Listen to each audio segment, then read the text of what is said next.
আলহামদুলিল্লাহ আলা কুল্লি হাল। ব্যাপার হচ্ছে আসলে আমি দুঃখিত, অনেক লেটে আসছি, যদিও আমি 10টার 10:30 পর আর মাহফিলও করতে চাই না। কিছু করার নাই, আপনাদের ঢাকা শহরে এই জায়গায় অনেক জ্যাম পাইলাম, এই যে কাঞ্চন ব্রিজের এখানে। কেমন আমি আগে থেকে ক্ষমা চেয়ে নিচ্ছি আপনাদের কাছে একটা বিষয়। আমি যদি এখন বলি 25 বছরের নিচে যারা আছো দাঁড়াও, মিনিমাম 60% এখানে দাঁড়াবে, কারণ বেশিরভাগই 25-এর নিচে বয়স। আমি দাঁড় করিয়ে ওদের কষ্ট দিতে চাই না, তবে ছোট ভাই, আমি তোমাকে 25 থেকে 30 মিনিট, যদি তুমি বিরক্ত না হও, কথা বলবো, মনোযোগ দিয়ে শুনিও। কারণ আমি গত পরশু ঘর থেকে বের হয়েছি, এখন পর্যন্ত ঘুমানোর সুযোগ হয়নি। আমি দিনাজপুর গিয়েছি, ওখান থেকে রাত 1টায় রওনা করেছি, আজকে সকাল 8টায় ঢাকা পৌঁছেছি। আরেকটা প্রোগ্রাম ছিল সকাল 10টায়, তবে ওয়াজ মাহফিল না, এমনি একটা কাজ ছিল। ওখান থেকে পৌঁছাতে পৌঁছাতে এখন পর্যন্ত অঘুমা। তো বুঝতে পারতেছো শরীরের অবস্থা অতটা, আসলে মানুষ তো একটু রেস্টের প্রয়োজন ছিল। তারপরে এটা আমারই দোষ। আমি এখানে মাহফিল নিয়েছি, আমার উচিত ছিল দিনের বেলা আজকে যাতে কোনো কাজ না থাকে, কিন্তু আমি ওই কাজটা ইগনোর করতে পারি নাই। যদিও আমি মাহফিল নিতে চাই নাই, আমাকে বলেছিল, তারপরে আমি হ্যাঁ বা বলেছি কিনা আমার মনে নাই, কিন্তু গত পরশু আমি জানতে পারছি যে আচ্ছা এখানে আমার মাহফিল আছে। তো যাক, পরে আমি দেখেছি, হ্যাঁ, আমাকে একটা মেসেজ দিয়েছিল শেখ মোকাররম বিন মহসিন মাদানী হাফিজাহুল্লাহ। পরে আমি দেখলাম যে ঠিক আছে, উনি বলেছিল, তবে আমি বুঝি নাই যেটা কনফার্ম হয়ে গেছে, তো এই জন্য একটু কষ্টকর হয়ে গেছে। যাই হোক, তোমরা যদি মনোযোগ দিয়ে শোনো তোমাদের ব্যাপার, যদি তোমরা তুচ্ছতাচ্ছিল্য করো তোমাদের ব্যাপার। কারণ শুনলে তুমি পাবা, না শুনলে তুমি পাবা না, বললে আমি পাবো, না বললে আমি পাবো না। এটাই হচ্ছে যোগ বিয়োগ, এর বেশি কিছু নাই আর বোঝার মতো। আজকে সংক্ষিপ্তভাবে আলোচনা করার চেষ্টা করব সুন্নাহকে আঁকড়ে ধরার বিষয়। যদিও এদেশে সবাই 90% মুসলমানের দেশ বলে, যদিও বহু বিতর্ক রয়েছে বেনামাজি মুসলিম নাকি কাফের, যদিও বিতর্ক রয়েছে আল্লাহ ব্যতীত অন্য কারো কাছে বাচ্চা কাচ্চা চাওয়া, সাহায্য সহযোগিতা চাওয়া, চাকরি বাকরি চাওয়া, ছেলে সন্তান চাওয়া, এটা কি মুসলিম না মুশরিক, যদিও এসব বিষয়ে বিতর্ক রয়েছে। তবে একটা বিষয় কারো বিতর্ক নেই, এবার গরম হোক আর ঠান্ডা হোক সবাই আমরা সুন্নি বলি নিজেকে। কি বলি আমরা? সুন্নি। যদি নিজেকে প্রশ্ন করি বা প্রশ্ন করো, তাহলে নিজের ভেতরে কতটুকু সুন্নাহ আছে, তোমার ঘরে কতটুকু সুন্নাহ আছে অ্যাজ এ সুন্নি। তুমি লজ্জা পাওয়ার মতো অবস্থা, এই ধরো তোমার বিয়ে, কবুল আর খুতবা ছাড়া কোন জিনিসটা ইসলামের বলতে পারো? ওই যে তোমার বউ বিয়ের আগের দিন রং বেরঙের শাড়ি পরে, ওকে আবার একজনে গোসল করে অন্যজনে কোলে তোলে, তোমরা আবার সামান্য কিছু খাওয়া দাওয়া নিয়ে তোমার বাড়ি থেকে কিছু লোক আনো, হলুদ মাখো, গান গাও, নাচো, ছবি তুলে নিয়ে যায়, এখনো বিয়ে হয়নি ওকে দেখাও। বিয়ের দিন তোমরা বড় বড় সাউন্ড বক্স লাগাও, ওখানে নাচ গান করো, মহিলারা গীত গায়, পুরুষরা বসে বসে তামসা দেখে। বলতে পারো এগুলো কার শিক্ষা? এটাই আমাদের বিয়ে। আরেকজনকে উকিল বানাবে, এরপরে আবার ওই মহিলা ওই বেটাকে উকিল বাপ ডাকতে হবে। চিন নাই, পরিচয় নাই, যার সাথে দেখা দেওয়া হারাম, ও হবে আব্বা। বলতে পারো তোমার বাসার বিয়েটা কতটুকু কবুল, আর যদি খুতবাটা বাদ দাও কতটুকু সুন্নাহ অনুযায়ী হয়েছে? তোমার মায়ের নাম জোলাইখা, তুমি বৃহস্পতিবার ক্লিন শেভ করে বাসায় গিয়েছিলে। বলতে পারো লাস্ট কবে তোমার মা আতকে উঠছে, চমকে উঠছে যে হায় হায় কি সর্বনাশ, ছেলে আমার সুন্নাহকে জবাই করে আসছে বাসায়। বলতে পারো তোমার বাবা আব্দুর রহমান লাস্ট কবে তোমার পায়ের নিচে, টাকনুর নিচে প্যান্ট দেখে আতকে উঠে বলছে যে ইন্না লিল্লাহি ওয়া ইন্না ইলাইহি রাজিউন, আমার ছেলে দেখি টাকনুর নিচে প্যান্ট পরে। তুমি কি বলতে পারো তোমার মা আসিয়া, তোমার মা ফাতমা, তোমার মা হাফসা। বলতে পারো লাস্ট কবে ফজরে তোমাকে জাগিয়েছে? যে বাবা ওঠ, মসজিদে জানালে আল্লাহ আগুনে জ্বালাই দেবে। হ্যাঁ, তুমি বলতে পারবা তুমি গতদিন মাদ্রাসায় বা স্কুলে যাওনি, তোমার মা তোমার খালাকে ফোন দিয়ে বলেছে জানিস তোর বোনের ছেলেটা নষ্ট হয়ে যাচ্ছে, ওই স্কুল কামাই করে। তোমার মা তোমার চাচা, ওই যে তুমি যে স্কুলে পড়ো ওখানকার টিচার, ওকে বললো যে ভাই সাহেব একটু খেয়াল রাখিয়েন, ছেলেটা তো নষ্ট হয়ে যাচ্ছে, স্কুল মাদ্রাসায় যায় না। তুমি বলতে পারো তোমার মা লাস্ট কবে তোমাকে বলেছিল তুই তো গত এক সপ্তাহে একটা আয়াতও পড়লি না রে কোরআনের। তুমি বলতে পারো তোমার মা আসিয়া, হাফসা, জুলাইখা, সালেহা কবে বলেছে তোমাকে এটা? আচ্ছা, তুমি নিজেকে নিজে প্রশ্ন করো, তুমি কবে আয়নার সামনে দাঁড়িয়ে নিজেকে প্রশ্ন করেছো যে আমি মুসলমান, কতটুকু আমাকে দেখে বোঝা যায় আমি মুসলমান? লুঙ্গি খোলা ছাড়া আমাকে মুসলমান বোঝার উপায় নাই। তোমার ইসলাম জানতে হলে কাপড় খুলতে হবে অবস্থায়। অথচ আমরা সবাই সুন্নি। সবাই কি সুন্নি? যাই হোক, এলাকার নাম কি ভাই? বাপরে, পাড়ায় চৌধুরী হয়ে গেছে না, হাজি যেরকম বিরিয়ানি হয়ে গেছে। যাক, তো তুমি এতটুকু নিশ্চিত থাকো, আল্লাহ কোরআনুল কারীমে বলছে ইন্নাদ-দীনা ইনদাল্লাহিল ইসলাম, আল্লাহর কাছে একমাত্র মনোনীত দিন হচ্ছে ইসলাম। আল্লাহর কাছে একমাত্র মনোনীত দিন কি? কি? ইসলাম। আমরা সবাই মুসলমান, আমরা সবাই কি মুসলমান। আল্লাহ বলছে যে আমার কাছে একমাত্র মনোনীত দিন কি? সবাই বলো দিন কি? আমরা সবাই কি? আমরা সবাই কি? আল্লাহর কাছে একমাত্র মনোনীত দিন কি? ইসলাম। এবার তিনি বলছেন وما اختلف الذين أوتوا الكتاب إلا من بعد ما جاءهم العلم بغيا بينهم। আর যাদের কিতাব দেওয়া হয়েছিল, এটা আছে ভাষায় কারো? নাম কি এর? নাম কি? আল কোরআন। মাশাআল্লাহ আলাইকুম, মাশাআল্লাহ। ওয়াজ শুনতে আসছে নিশ্চয়ই এমন কেউ যে ওয়াজ শুনতে আসে না, দিন শিখতে আসে না, তার চাইতে বেশি ইসলামকে ভালোবাসে, এমন কেউ তো ওয়াজ শুনতে আসে, ঠিক না? তোমরা যার যার ক্যামেরা যেদিকে আছে সে তার ক্যামেরা ওইদিকে রাখো, আর তোমাদের যাদের হাতে ক্যামেরা আছে ক্যামেরা ঘুরাবা না।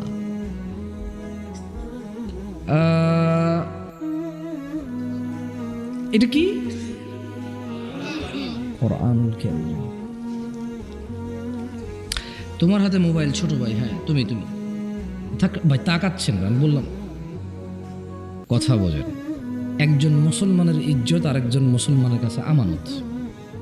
কি এই ভিডিও করার যোগে ফেসবুকে যদি ওকে ছেড়ে দেন, আমি ওকে কিছু জিজ্ঞেস করলাম, ও পারলো না, ওর ইজ্জতটা থাকে। এটা কি উচিত কারো ইজ্জত নিলামে তুলে দেওয়া? তাহলে কারো ইজ্জত নষ্ট করবেন না, কেমন? তোমার নাম কি? হ্যাঁ, তুমি কি নাম? কোরআন পড়তে জানো? জাস্ট হ্যাঁ বা না বলো, অসুবিধা না, আমি পড়তে বলবো না। হ্যাঁ, জানো না, ঠিক আছে। কেউ ভিডিও করবেন না, আমি নিষেধ করে দিলাম। আমি যাকে জিজ্ঞেস করবো তার ভিডিও কেউ করবেন না, যে করবেন সে আমানতের খেয়ানত করবেন। আমি নিষেধ করছি, করিয়েন না। ও ভালো ছেলে, ওখানেও আসছে। আল্লাহ নবী সাল্লাল্লাহু আলাইহি ওয়াসাল্লাম বলছে, যে ব্যক্তির দিন শিখার জন্য পথ চলতে শুরু করলো, আল্লাহ তার জন্য জান্নাতের পথ সহজ করে দেবে। সো ও আসছে এখানে, ওর জান্নাতের পথ কে সহজ করবে? ও যদি কোরআন পড়তে না জানে, কার কালাম পড়তে জানে না, আপনার তো সমস্যা নেই এতে। এটা ও আর ওর রব জানে। সো ওকে অপমান করবেন না, ওকে লজ্জা দিবেন না। ও আমার ভাই, ও আমার ছোট ভাই, ওকে ভালোবেসে আসছে এখানে। ওর ভালোবাসার প্রতিদান আমি ওকে লজ্জা দিয়ে দিতে পারি না? পারি? এটা কি মুনাসিব হবে? ইনসাফ হবে ওর সাথে? তুমি হ্যাঁ পড়তে জানো? মাদ্রাসায় পড়েছো আগে না তুমি বাদ? আপনি আপনি আপনি মাদ্রাসায় পড়েছেন আগে? কোরআন পড়তে জানেন? সত্য বলবেন, মিথ্যা বলবেন না। ঠিক আছে, উনি মাদ্রাসায় পড়েন, উনি পড়তে পারেন না। জি, আপনি মাদ্রাসায় পড়েছেন? কোরআন পড়তে জানেন? জি, শুধু বিসমিল্লাহির রহমানির রহিম পড়েন তো শুধু। মাশাআল্লাহ তাবারাকাল্লাহ, মাশাআল্লাহ তাবারাকাল্লাহ। আল্লাহ নবী সাল্লাল্লাহু আলাইহি ওয়াসাল্লাম বলেছে, খায়রুকুম মান তাআল্লামাল কুরআনা ওয়া আল্লামা। এই পৃথিবীতে যত মানুষ আছে তোমাদের মধ্যে সবচাইতে বেটার, উত্তম যে কোরআন শেখে আর যে শেখায়। মানে যে টিচার আর যে ছাত্র দুইজনই উত্তম, কেউ কারো থেকে কম না। সুবহানাল্লাহ। যাকে আমি আর বেশি জিজ্ঞেস করে সময় নষ্ট করবো না, তবে আমি এতটুকু বলতে পারি যে মাদ্রাসায় পড়েনি অথবা কোরআন, এদেশে 60% মানুষ কোরআন পড়তে জানে না, এবং বাকি 40% যারা জানে এর মধ্যে মাদ্রাসার আছে অনেকে, আর যারা মক্তবে শিখেছে বা শিখতেছে মিনিমাম 20 to 25% মানুষ ভুল পড়ে। কি পড়ে? ভুল পড়ে। এটা কার কার বাসায় আছে হাত তোলেন তো। নামান, আমানতের খেয়ানত করিয়েন না, কেউ ভিডিও করিয়েন না। কোরআনুল কারীম কে কে পড়তে জানেন তারা হাত তোলেন। যারা পড়তে জানেন, মিথ্যা কথা বলিয়েন না, শুধু পড়তে জানেন তারা হাত তোলেন। নামান, আমিও এক বোকা, এখানে ওয়াজে তো আসছেই তারা যারা ইসলাম ভালোবাসে। আমি ওদেরকে এই পরীক্ষা কি আর ফেল করতে পারবো? হ্যাঁ, যদি আমি বলি কারা কারা ঈশান নামাজ পড়ো নাই তারা হাত তোলো। কেউ ভিডিও করবেন না প্লিজ, প্লিজ করেন না ভিডিও। যারা যারা আজকে ঈশান নামাজ পড়েন না হাত তোলেন। আরো আরো আমি জানি না।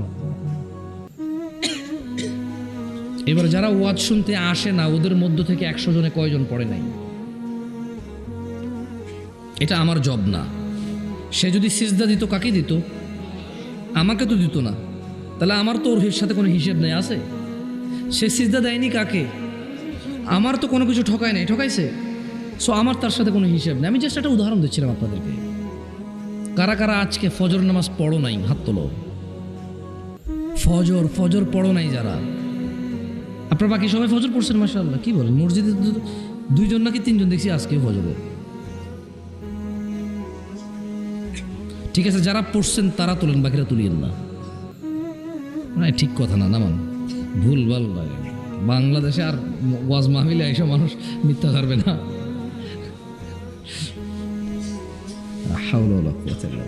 না, মাশাআল্লাহ আলাইকুম, আল্লাহ কবুল করুন আপনাদের সলাহ।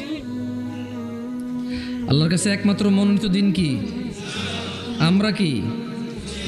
মুসলিম। এরপর আল্লাহ বলছেন, ওয়ামাখতালাফাল্লাযীনা উতুল কিতাবা ইল্লা মিন বা'দি মা জাআহুমুল ইলম বাগিয়াম বাইনাহুম। আর যাদেরকে কিতাব দেওয়া হয়েছিল, কি দেওয়া হয়েছিল? কিতাব। তারা কেবল পরস্পর নিজেদের মতনৈক্যের কারণে, নিজেদের বিদ্বেষবশত তারা মতনৈক্য করেছিল জ্ঞান আসার পরেও। মানে প্রবলেম জামশেদ মজুমদারের কথা বলার আন্দাজ আপনার ভালো লাগে না। প্রবলেম জামশেদ মজুমদার হানাফি, শাফি, মালাকি, হাম্বলি, চিশতি, সাবরি, তরিকত, হাকিকত, মারিফত। প্রবলেম জামশেদ মজুমদার আহলে হাদিস, সালাফি, সহিহ আকীদা। এটা প্রবলেম জামশেদ মজুমদারের। সো যখন জামশেদ মজুমদার আপনাকে কোরআন থেকে কোনো আয়াত বলে, আপনি যেহেতু জামশেদ মজুমদারকে পছন্দ করেন না, you are not going to take that advice from him.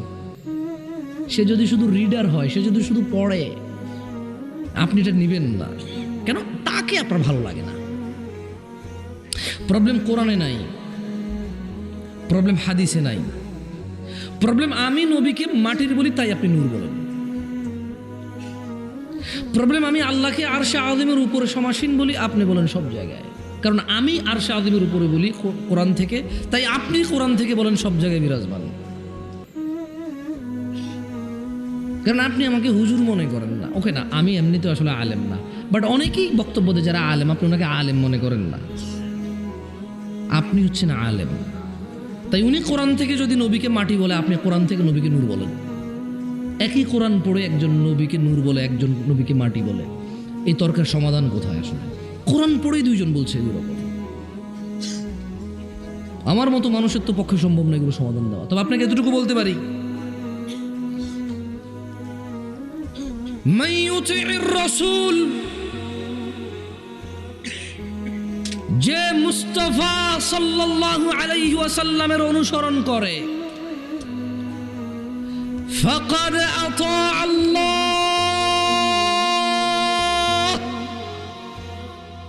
সে আল্লাহর ইবাদত করে। ওয়ামান তাওয়াল্লা,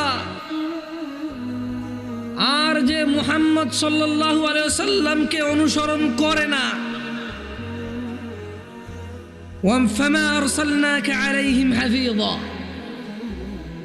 আল্লাহ বলছেন ও মুহাম্মদ আমি আপনাকে এদের তত্ত্বাবধায়ক করে পাঠাই নাই। যদি এরা আপনার অনুসরণ করে তাহলে আমি আল্লাহর ইবাদত করছি, যদি এরা আপনার অনুসরণ না করে তো আপনি এদের তত্ত্বাবধায়ক কিনা। ওমা আলাইকা আল্লা ইয়াযাক্কা, যদি এরা পবিত্র না হয় আপনার কোনো দোষ নাই। পৃথিবীর সমস্ত মানুষ যদি সুদী হয়ে যায়, পৃথিবীর সমস্ত মানুষ যদি জানাখোর আর ব্যভিচারী হয়ে যায়, যদি এরা মদখোর নেশাড়ি গাজুড়ি হয়ে যায়, যদি এরা সুদী হয়ে যায়, সুদী, যদি এদের প্রত্যেক ব্যক্তি সুদের সাথে জড়িত হয়, যদি এদের প্রত্যেক ব্যক্তি নেশার সাথে জড়িত হয়, ওয়ামা আলাইকা আল্লা ইয়াযাক্কা, এরা যদি পবিত্র না হয় আপনার কোনো দোষ নাই।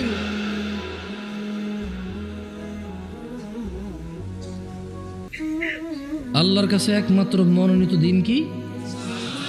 ইসলাম। ইসলাম কি? দিন কি? তিনি সুবহানাহু ওয়া তাআলা বলছেন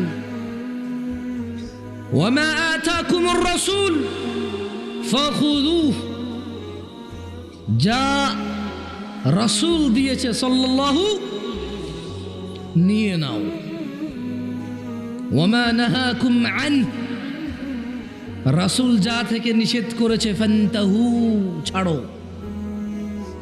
দেখেন তো আপনার রুকু রাসূল দিয়েছে কিনা যেভাবে আপনি দেন সাল্লাল্লাহু আলাইহি ওয়াসাল্লাম। দেখেন তো আপনি যে মুনাজাত করেন তা রাসূল থেকে কিনা। দেখেন তো আপনি যে সালাত আদায় করেন তা রাসূল থেকে কিনা। দেখেন তো আপনার দোয়ার পদ্ধতি রাসূল থেকে কিনা, টয়লেটে যাওয়ার পদ্ধতি রাসূল থেকে কিনা, মসজিদে ঢোকার পদ্ধতি রাসূল থেকে কিনা, খাওয়ার পদ্ধতি রাসূল থেকে কিনা, ঘুমের পদ্ধতি রাসূল থেকে কিনা, লেনদেনের পদ্ধতি রাসূল থেকে কিনা, ইবাদতের বন্দেগী, নেকি, আজর, জান্নাতের আশায় যত কাজ করেন, রবকে পাওয়ার আশায় যত কাজ করেন তা রাসূল থেকে কিনা। চেক করেন না। যদি চেক না করেন কিভাবে বুঝবেন তা রাসূল থেকে কিনা? বুঝার তো কোনো অপশন নাই, কিভাবে বুঝবেন? ওয়ামা আতাকুমুর রাসূল, যা রাসূল দিয়েছে ফাখুযু, নিয়ে নাও, তাই নাও। ওয়ামা নাহাকুম আনহু, যা থেকে রাসূল নিষেধ করেছে ফান্তাহু, ছেড়ে দাও। কতটুকু দিয়েছে রাসূল? এটা একটা প্রশ্ন জাগে কিনা যে আল্লাহ বলছেন যে যা রাসূল দিয়েছে নিয়ে নাও, তো উনি কতটুকু দিয়েছেন? আল্লাহ বলছেন যা নিষেধ করেছে তা বর্জন করো, তা ছাড়ো, তা বাদ দাও।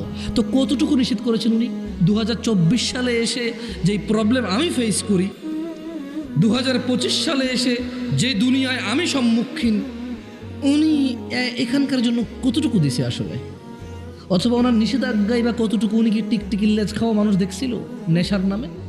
মুজা, দুর্গন্ধ, গ্রান নিবে এমন নেশাখোর কি উনি দেখেছিল? উনি দিয়েছে কতটুকু? ইয়াবা, গাঁজা কি ওনার যুগে ছিল? সিগারেট, তামাক কি ওনার যুগে ছিল? ওনার যুগে কি hip hop, rock, jazz, rap song ছিল? ওনার যুগে কি জুমার দিনকে কেন্দ্র করে মানুষ বেহায়াপনা সিনেমা নাটক রিলিজ করতো যে আজকে জুমা, সবার বন্ধ, সো আজকে হবে বেহায়াপনার দিন? না, মানে শুক্রবার তাহলে কেন রিলিজ করে সিনেমা নাটক? ওয়াই? আপনি কি বোঝেন না এটা? মানে আপনি এতই, মানে কি বলছেন ভাই? না না, এত বোকা আপনি না, কি বলেন আপনি? বললাম বিশ্বাস করেন আপনি এত বোকা। জুমার দিন কেন সিনেমা নাটক হয়? কারণ আপনার বন্ধ আজকে, সো আজকে বেহায়াপনার দিন। এই যে আপনাদের এই ব্রিজের পাশে 300 ফিটে গেলে দেখা যায় শুক্রবারে কত নোংরামো হয়। জুমার দিন নোংরামের দিন, কারণ আজকে বন্ধ, আজকে কামলা খাটার দিন না, আজকে হচ্ছে অশ্লীলতার দিন। জুমার দিন ইসলাম বিরোধিতার দিন, জুমার দিন জিনা করার দিন। তো তা কি হচ্ছে তাহলে? আসলে কি আমি ভুল বলছি? আমি ভুল বলছি?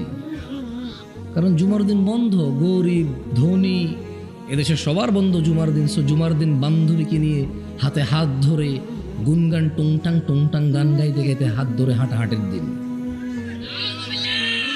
তোর সিম কয়টা রে ভাই? চিল্লাবা না, যাবে হাত দিলে 2-3টা সিম বাইরে হবে তোমারও। ফাইজলামি করো না, বলছি আগে মনোযোগ দিয়ে কথা শোনো। আমি তো তোমাকে বলি নাই ঠিক কিনা, তো যে তুমি বলবা ঠিক। তোমার ঠিক বা ঠিক দিয়ে এখানে কথা বলতে আসছি। আমি বিলিভ করি আমার ভুল হইতে পারে, তবে তোমারে ঠিক কিনা জিজ্ঞাসা না। রাসূল কতটুকু দিয়েছে আসেন আমরা জেনে নেই। আমি বলছি আপনারা মনোযোগ দিয়ে শুনুন, আমি বেশিক্ষণ নাই। عن عبد الله بن مسعود رضي الله عنه قال ভাই আপনারা দাঁড়ায় আছেন, কষ্ট হচ্ছে না তো আপনাদের? আপনারা যারা দাঁড়ায় আছেন কষ্ট হচ্ছে না তো? আমি বিরক্ত করবো না, ইনশাল্লাহ আমি চলে যাবো। আমি ওই রকম বক্তা না যে এত মানুষ দেখলে আর ছাড়তে ইচ্ছে করবেন। আপনি বিলিভ করেন আরও বেশি হলেও আমি আমার সময় মতো চলে যাবো ইনশাআল্লাহ। কারণ আমি বিশ্বাস করি একটা হাদিস একজন মানুষের জীবন পরিবর্তন করতে পূর্ণাঙ্গ সক্ষমতা রাখে, যদি তা মুস্তাফা থেকে হয় আর যদি তা আপনি গ্রহণ করেন সাল্লাল্লাহু। আমি বিশ্বাস করি একটা আয়াত আপনার পুরো জীবনকে বদলে আল্লাহর সান্নিধ্যে গিয়ে আল্লাহর সন্তুষ্টিতে এই পৃথিবী থেকে গিয়ে জান্নাতুল ফেরদৌস পর্যন্ত পৌঁছে যেতে পারেন আপনি, যদি তা আল্লাহর পক্ষ থেকে হয় আর আপনি যদি তা মেনে নেন। আমি এটা কখনো বিলিভ করি না এখানে 2 ঘন্টা কথা বললে যা উপকার হবে 4 ঘন্টা বললে আরও বেশি হবে, এটা বিশ্বাস করি না আমি। এই ওয়াজ মাহফিল কমিটিদের আল্লাহ হেদায়েত করুক, তারা আসরের পর থেকে মাইক বাজাইতে বাজাইতে এখানকার কোনো ময় মুরব্বীকে শুইতে দেয় না এতক্ষণ পর্যন্ত। তারা আসর থেকে এই মাইক বাজাচ্ছে, কতক্ষণ ছোট বাচ্চা গজল গাচ্ছে। ভাই আপনাদের বিরোধী যাচ্ছে, একটু বলে ফেলি না, আমি তো কী করবো, অর্ধেক কথা তো ছুঁয়ে যাবেন, সরি। তারা আসর থেকে মাইক বাজানো শুরু করছে, ছোট বাচ্চা গজল গাইবে নাইলে কিছু করবে, ওদের মানে বলছে তো বলছে বলছে তো বলছে, সেই বিকাল 3টা 2টা শুরু হলো, 2টা 3টা 4টা 5টা 6টা 7টা 8টা 9টা 10টা, এখন বাজে 11টা, টানা 10 ঘন্টা এই এলাকার মানুষকে তারা যন্ত্রণা দিচ্ছে। তারপর কতক্ষণ বলবে মানুষ, আর কতক্ষণ শুনবে মানুষ? একটা মানুষ তো। এরপরে এক একটা বক্তব্যের মধ্যে 4জন 5জন না হলে মানুষ হবে না মনে করে। আরে ভাই মানুষ তো ভাই, কতটুকু নিতে পারে মানুষ? ও বুঝতে পারছি বুঝতে পারছি বুঝতে পারছি। এরা জানে আমি আপনাদেরকে চিনি না, এরা চেনে যে আগামী 365 দিন আর পাবেন আপনাদেরকে এখানে। কারণ জুমায় আপনারা রুকু ধরতে আসবেন, খুতবা শুনতে আসবেন না। তারা বলছে যে বেটা পাইছি আজকে ছাড়বো না তোরে, যাবি কই? কম্বলের তোরে ঢুকলো মাইকের সাউন্ড যাবে, তোরে আজকে শুনে ছাড়বো। টাকা উসুল হওয়া চাই।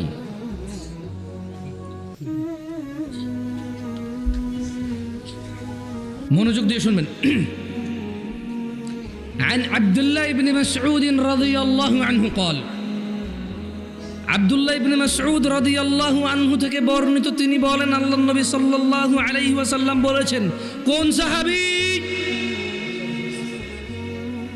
আমি কিন্তু প্রশ্ন করব, আমি ঠিক বেঠিক জিজ্ঞাসা করবো না, প্রশ্ন করবো, একটু জবাব দিন, তাইলে আমি বুঝতে পারবো যে আমার এই কষ্ট করে আসা সার্থক। অ্যাটলিস্ট আপনি শুনেছেন, বলেছেন, বাকি মানা না মানা তো আপনি আর আপনার রব জানে। কে জানে? আপনি আর আপনার। ওখানে আমার কোনো ক্ষমতাই নেই ভাই। উনি যদি আপনাকে ক্ষমা করে আমাকে পাকড়াও করে, আমার কি কেউ বাঁচানোর মতো লোক থাকবে না। উনি যদি পুরো পৃথিবীর মানুষকে পাকড়াও করে, কেউ বলার ক্ষমতা রাখে কিছু?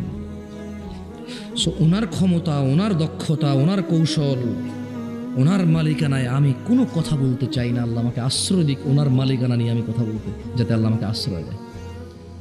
আপনারা কাকে সিজদা দেন? কাকে দেন না? আরে আপনি সিজদা যখন দিচ্ছেন না, কাকে দিচ্ছেন না? সিজদার হকদারকে। তো যখন আপনি দিচ্ছেন না, কাকে দিচ্ছেন না? যখন আপনি দিচ্ছেন, কাকে দিচ্ছেন? আমার কিছু যায় আসে? এটা আমার ক্ষমতার ভিতরের কথা। যেদিন আপনি আমাকে সিজদা দিবেন, ওই দিন আমি বলবো হ্যাঁ তুই চুরি করস, তুই মিছা কথা করস, তোর নামাজ হয় না, তুই আমার সিজদা করছ, আমি গ্রহণ করলাম না। ওই দিন না আমি আমরা কইতে পারি।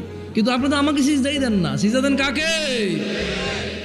দিতে থাকেন যে যত কিছু বলুক সিজদা বন্ধ করিয়েন না আল্লাহকে, দিতে থাকেন। অনেক বড় নেয়ামত, যেদিন আল্লাহ কিয়ামতে বলবে দিতে, সেদিন পারবেন না, পিঠ শক্ত হয়ে যাবে, পারবেন না দিতে। আজকে দেন, ওই দিন পারবেন ইনশাআল্লাহ। সাহাবীর নাম কি? আমরা কথা বলছিলাম যে আল্লাহ সুবহানাহু ওয়া তাআলা বলছে যা নবী দিয়েছে তা নিয়ে নাও, যা তিনি নিষেধ করেছে তা বর্জন করো। কতটুকু দিয়েছে নবী, কতটুকু? দেখেন আব্দুল্লাহ ইবনে মাসউদ বলছেন, ইন্নাহু লাইসা শাইউন ইউকাররিবুকুম ইলাল জান্নাতি ইল্লা ক্বাদ আমারতুকুম বিহি। ও আমার উম্মতরা, নিশ্চয় এমন সকল কিছুই যা তোমাদের জান্নাতের নিকটবর্তী করে, যা তোমাদের জান্নাতের কাছাকাছি নিয়ে যাবে, তার প্রত্যেকটি আমি আদেশ করেছি, একটাও বাদ দেই নাই। সুবহানাল্লাহ। কিসের 2024 আর কিসের 2025? কিসের 2100 সাল আর 2200 সাল? কিসের আগামী 1000 বছর পরে 3000 সাল আসবে? কিসের আগামী 2000 বছর পর 4000 সাল আসবে? এখন 2024। কিসের আগামী 1,00,000 বছর পর 1,00,000 সাল আসবে? কিসের কি হিসাব করো তুমি? আব্দুল্লাহ ইবনে মাসউদ বলছেন, আল্লাহর নবী সাল্লাল্লাহু আলাইহি ওয়াসাল্লাম বলছেন রাদিয়াল্লাহু আনহু, বলছেন যে ইন্নাহু লাইসা শাইউন ইউকাররিবুকুম ইলাল জান্নাহ। ও উম্মতরা, এমন কোনো কিছুই নাই যা জান্নাতের কাছাকাছি নেই, ইল্লা ক্বাদ আমারতুকুম বিহি, অথচ আমি তোমাদের আদেশ করিনি এমন একটা বিষয় নাই যা জান্নাতে নিয়ে যাবে তোমাদের। ওয়ালাইসা শাইউন ইউকাররিবুকুম ইলান নার, এমন কোনো কিছুই নেই যা তোমাদের জাহান্নামের কাছাকাছি নিয়ে যাবে, ইল্লা ক্বাদ নাহাইতুকুম আনহু, অথচ আমি মুস্তাফা, আমি রাহমাতাল লিল আলামিন, আমি ইমামুল আম্বিয়া, ইমামুল মুরসালিন, এমন কোন বিষয় নেই যা তোমাদের জাহান্নামে নিয়ে যাবে, আমি নিষেধ করিনি এমন একটা বিষয় নেই। কিসের 2024 আর কিসের 2025 সাল? কিসের 1400 বছর আগে আর কিসের 1,00,000 কোটি বছর পরে? এমন একটা বিষয় নেই যা তিনি নিষেধ করেছেন, নিষেধ করেননি যেটা জাহান্নামে নিয়ে যাবে। এমন প্রত্যেকটা জিনিস তিনি আদেশ করেছে যা জান্নাতে নিয়ে যাবে। আপনার কি সন্দেহ হয়? সন্দেহ হয়? বলেন দাড়ি কাটেন কেন?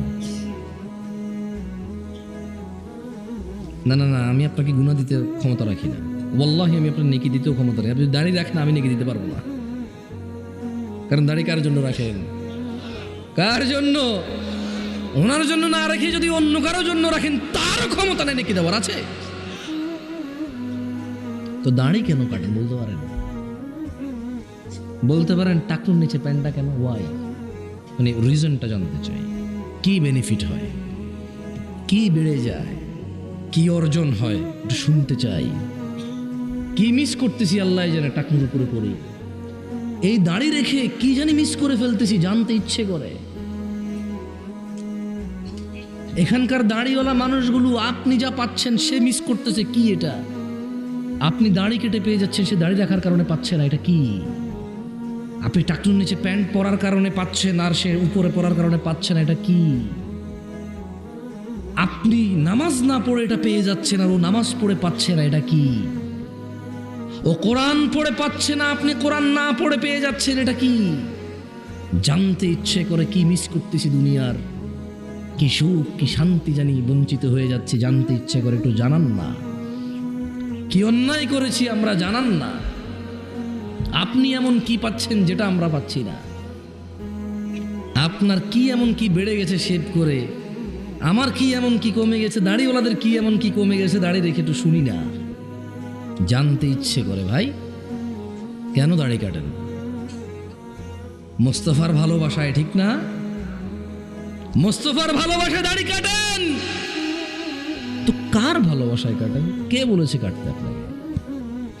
আমি আজ পর্যন্ত কোনো টেলিভিশনের নায়ক নায়িকা এরকম বলেছে, কেউ এরকম বলেনি যে অমুক নায়ক নায়িকা বলেছে দাড়ি কাটো। আমি আজ পর্যন্ত শুনিনি যে কেউ বলছে যে অমুক দেশের অমুক নায়িকা বলছে দাড়ি কাটো। হ্যাঁ, আমি বহু রেস্টুরেন্টের মালিককে বলতে শুনেছি তাদের স্টাফদেরকে যে দাড়ি কাটো, তোমার দাড়ি খাবারে পড়লে প্রবলেম হবে। আমি বহু অফিসিয়াল ডিউটি যারা করে চাকর বাকর, মানে খুব হাইলি অফিসিয়ালি আর কেউ না, 17,000 20,000 টাকা বেতন, তার দাড়ি কাটতে হয় সপ্তাহে 2 বার, নাহলে চাকরি থাকবে না, এরকম কিছু লোকের কথা আমি শুনেছি। তবে আজ পর্যন্ত টেলিভিশনে খবরে এরকম এখন পর্যন্ত কেউ বলে না যে জামশেদ ভাই জানেন ঘটনা কি ঘটেছে? না ভাই বলেন তো, অমুক দেশের অমুক নায়ক বলেছে দাড়ি কাটো। আমি আজ পর্যন্ত শুনি এমনটাকে বলেছে। আপনি কেন কাটেন? ও দাড়ি কাটে, ওকে দেখতে সুন্দর লাগে, ওকে নায়ক, ওর পিছনে নায়িকা আছে, ওর সিনেমা আপনি দেখেন, ওকে আপনার ভালো লাগে, এই জন্য আপনি দাড়ি কাটান যাতে আপনার পিছনে নায়িকা আছে, আপনাকেও ভালো লাগে। তো রাসূল দাড়ি রেখেছেন, আপনার রাখতে ইচ্ছে করে না? সাল্লাল্লাহু। কেন কাটো ছোট ভাই, বলতে পারো? কিচ্ছু নাই। এই তোমার বয়স না 20 বছর, একটু মনে করে দেখো তো, তোমার ওই যে 7-8 বছরের ভাইটা যাকে তুমি প্রতিদিন বলো পড়, আমি না পড়ে দেখছো রেজাল্ট খারাপ, এখন বিদেশ চলে যাবো, পড় দেখছো আমি না পড়ে কলেজে আমার দাখেলা হয় নাই, কলেজে আমার অ্যাডমিশন হয় নাই, তুই পড়। এবং আপনি মাঝে মধ্যে চিন্তা করেন, ঠিক না, যে আসলে 8 বছর বয়সে আমাকেও কেউ বলেছে, আমি গুরুত্ব দিইনি, আমি ওকে বলতেছি, হায় আমার দিন কোথায় এসে গেছে, এই বয়সে আমাকে বলেছে আমি শুনিনি, এখন আমি আমার ভাইকে বলছি ও শুনছে না, ওরও ওই দশা হবে যা আমার হয়েছে। দাড়ি রাখেন, কোনো ক্ষতি নাই। আমি বলছি আপনি রাখেন, আপনি ওই ছোট ভাইয়ের মতো হয়েন না যাকে আপনি বলেন পড় কাজে আসবে আর ও পড়ে না। আপনি ওর মতো হয়েন না, আপনি রাখেন দাড়ি। যাই হোক, লাস্ট একটা হাদিস, একটা আয়াত বলে আমি আমার বক্তব্য শেষ করব। সুবহানাল্লাহ, আমি কল্পনা করতে পারিনি, প্রায় 50 মিনিট কথা বলে ফেলছি। আল্লাহু আকবার, বুঝতেও পারি নাই। সুবহানাল্লাহ, লা ইলাহা ইল্লাল্লাহ, লা ইলাহা ইল্লাল্লাহ। আল্লাহ নবী সাল্লাল্লাহু আলাইহি সাল্লাম আবু হুরায়রা রাদিয়াল্লাহু আনহু থেকে বর্ণিত। কার থেকে?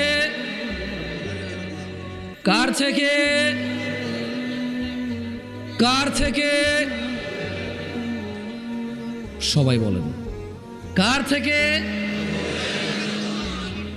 আবু হুরায়রা রাদিয়াল্লাহু আনহু থেকে বর্ণিত, তিনি বলেন যে قال রাসূলুল্লাহ সাল্লাল্লাহু আলাইহি ওয়াসাল্লাম, আল্লাহ রাসূল সাল্লাল্লাহু আলাইহি ওয়াসাল্লাম বলেছেন,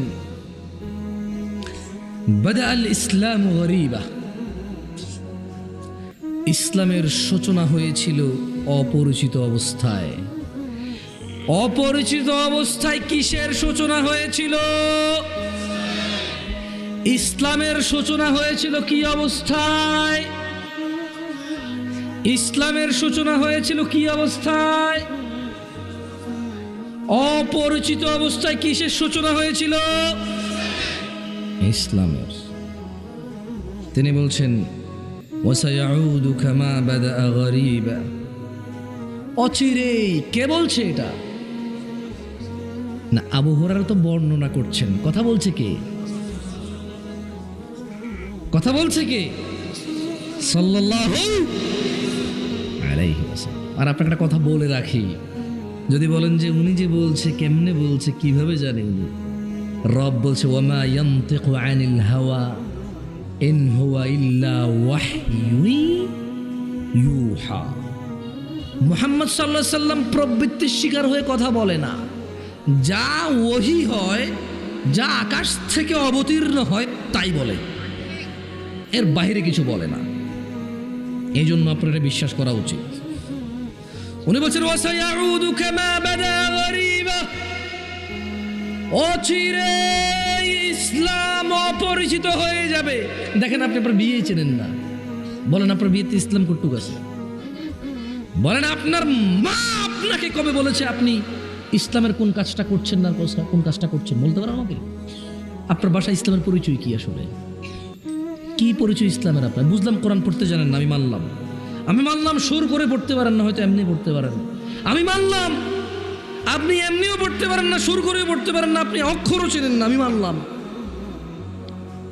বাট আপনার ঘরে, আপনার ওই কোনার দোকানে, আপনার নেতৃত্ব স্থানে, আপনার বিয়েতে, আপনার লেনদেনে ইসলাম কোনটা আসলে? কটুক ইসলাম। এখানে ইসলাম কি বলছে? কেমনে লেনদেন করতে, কেমনে বিয়ে করতে, কেমনে নেতা হইতে, কেমনে মানতে নেতাকে, আপনি বলতে পারেন? অপরিচিত হয়ে যাবে, আপনি জানেনই না কেমনে বিয়ে করতে হয়। রিয়েলি আসলে আপনি জানেন না। আপনি একটা মেয়ের সাথে জানা করেন এই উদ্দেশ্যে, কারণ আমি তোকে বিয়ে করব, আমি তোকে কি করব। মানে আপনি বলছেন যে না ভাই না, আমার চরিত্র তো খারাপ না, উল্টা পাল্টা পোলাপানের মতো, বাস একটা ভাই আজকে 3 বছর থেকে একজনের সাথে রিলেশন, ব্যাস। বাকিরা বুঝে না, হাসতে পারতেছে না। 2-1 জন বুঝছে তো, কমন পড়ছে না রে ভাই, কমন। আরে না না, তোমার না, তোমার বন্ধুর। এবার হয়েছে খুশি? তো ও বলছে যে, মেয়ে বলছে যে না, চরিত্র একজনকে দিছি, একজনই বাস।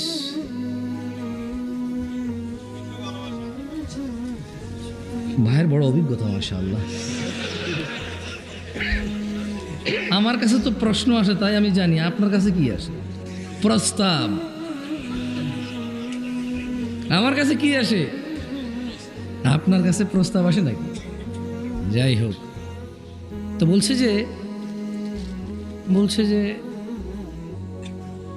শেখ, আমার এই পৃথিবী থেকে মরে যাওয়ার ইচ্ছা। বললাম লিখি না, কিছু জবাব দিনে দেখি যে লিখতেছে, সালামেরও জবাব দিয়ে লিখতেছে, মানে ওই যে টাইপিং লেখা ওটা দেখছেন, ডট ডট ডট ডট এরকম।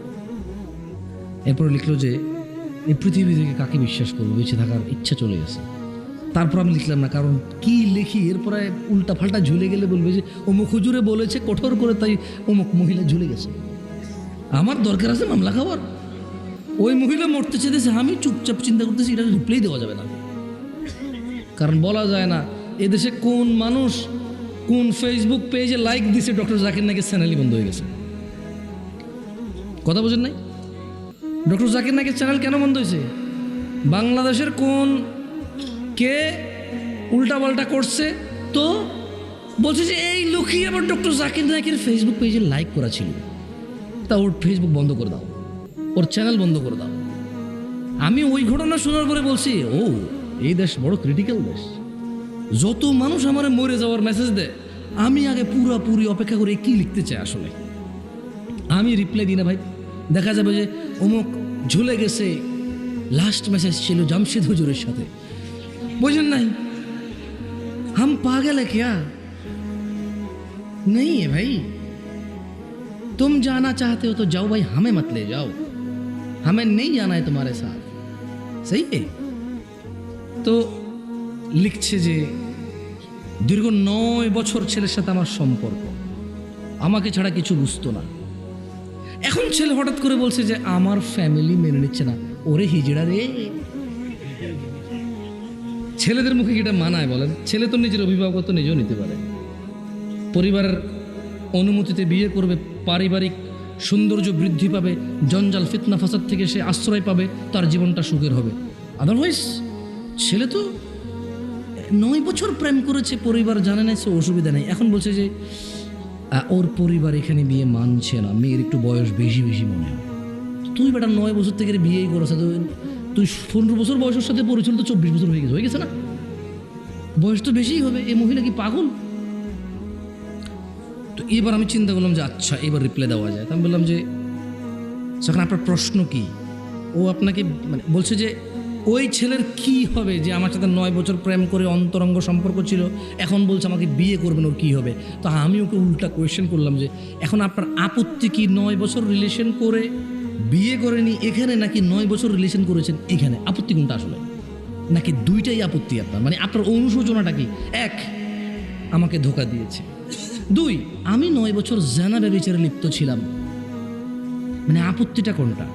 সে বললো যে আমার আপত্তি হলো ওই ছেলের কি গুনাহ হবে না আমাকে যে বিয়ে করে নেই?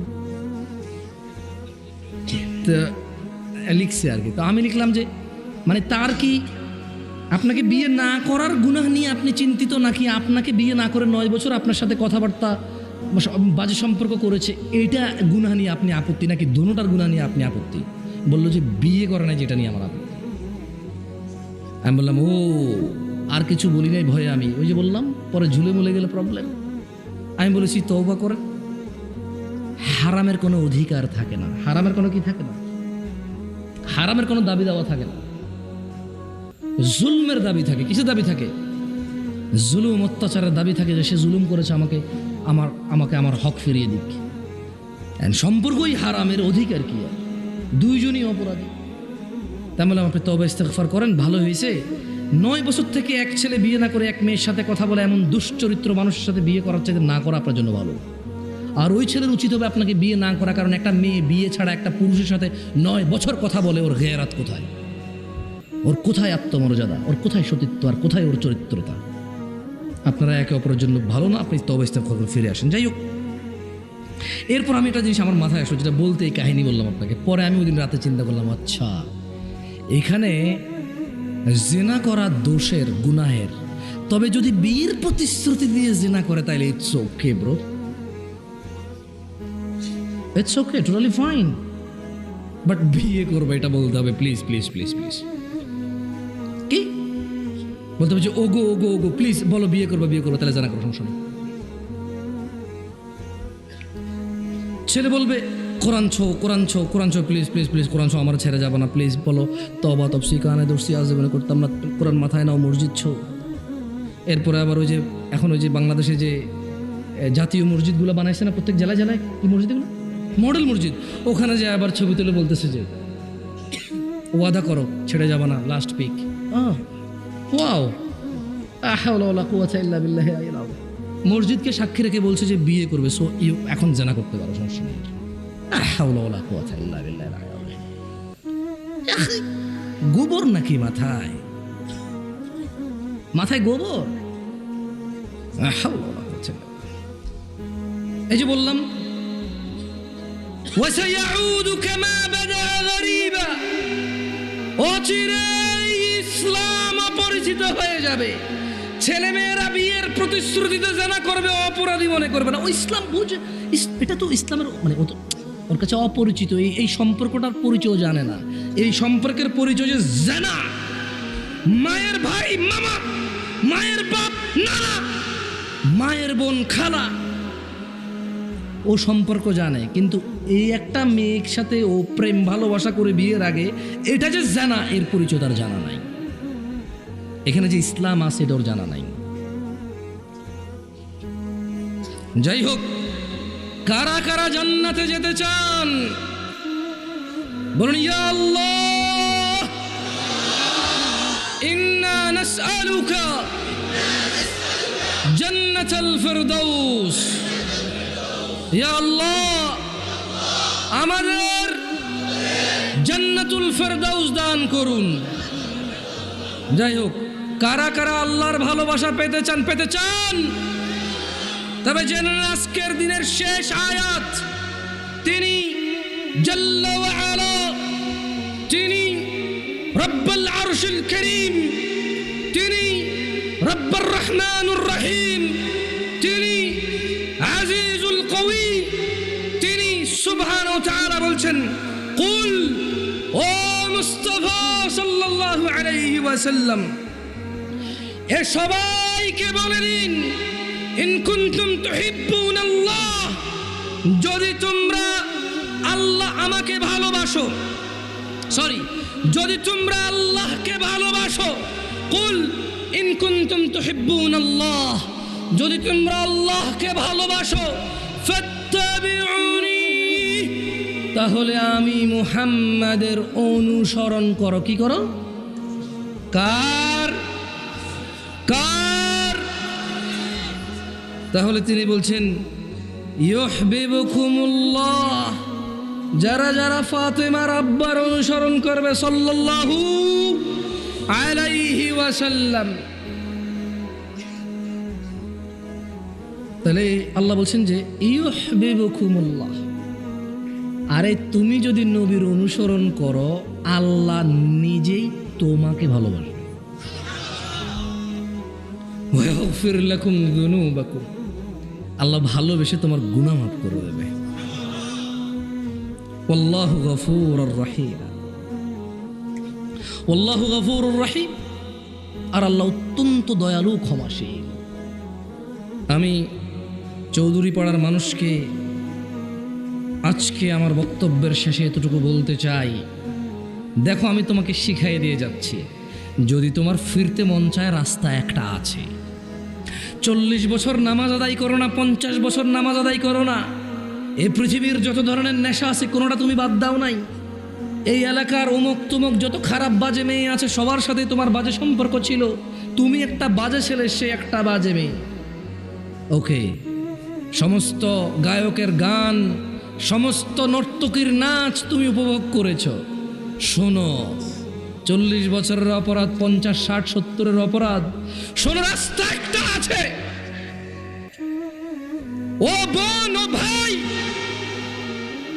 রাস্তা একটা আছে, আমি বলে দিয়ে যাই। হাদিস থেকে বলবো না যে তুমি বলবা জাল, দইফ, এইটা হাসান কিনা, সহি কিনা, কেউ তোমাকে বিভ্রান্ত করবে, আমি ওখান থেকে বলবো না। আমি তোমাকে কোরআন থেকে বলবো, সূরা ফুরকানের আয়াত থেকে।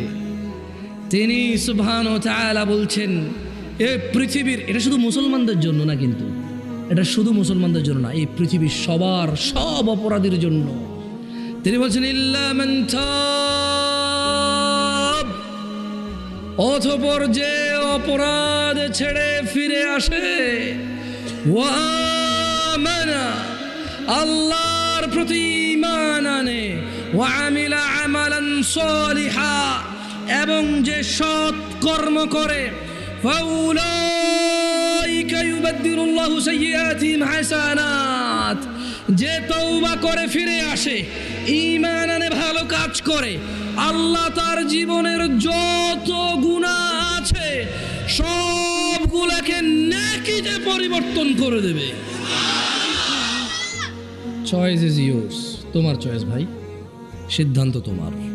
তুমি তোমার জানা নিয়ে মরবা, মদ নিয়ে মরবা, নেশা নিয়ে মরবা, বেনামাজি নিয়ে মরবা, নাকি সবগুলোকে, এগুলো থেকে ফিরে এসে এই সবগুলাকে নেকির পাল্লায় নিয়ে আল্লাহর সামনে, আল্লাহর সন্তুষ্টি চিত্তে আল্লাহর জান্নাতে প্রবেশ করবা, সিদ্ধান্ত তোমার। আকুলু কওলি হাযা ওয়াস্তাগফিরুল্লাহ লি ওয়া লিসাইরিল মুমিনিন ফাস্তাগফিরু ইন্নাহু হুয়াল গফুরুর রহিম। সুবহানাকাল্লাহুম্মা ওয়া বিহামদিকা আশহাদু আল লা ইলাহা ইল্লা আনত আস্তাগফিরুকা ওয়া আতুবু ইলাইক। আসসালামু আলাইকুম ওয়া রাহমাতুল্লাহি ওয়া বারাকাতুহু।